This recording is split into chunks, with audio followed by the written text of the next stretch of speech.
నెలాఖరులోగా ఇందిరమ్మ ఇండ్ల దరఖాస్తుల పరిశీలన. కలెక్టర్లతో వీడియో కాన్ఫరెన్స్లో మంత్రి పొంగులేటి శ్రీనివాసరెడ్డి.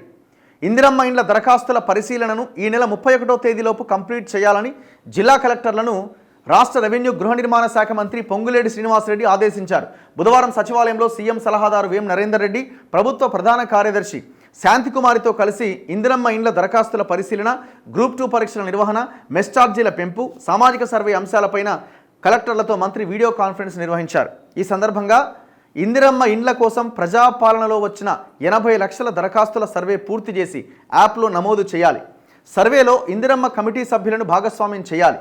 ఒక్క దరఖాస్తును కూడా వదలకుండా, ఎలాంటి తప్పులకు ఆస్కారం లేకుండా సర్వే నిర్వహించాలి. రోజు కలెక్టర్లు సర్వే జరుగుతున్న తీరును సమీక్షించాలి. ప్రతి జిల్లా కేంద్రంలో ఫిర్యాదులు, సలహాల కోసం టోల్ ఫ్రీ నెంబర్ ఏర్పాటు చేయాలి. ప్రభుత్వం మెస్ ఛార్జీలను 40% పెంచింది. దీంతో 7,65,000 మంది విద్యార్థులకు ప్రయోజనం కలుగుతుంది.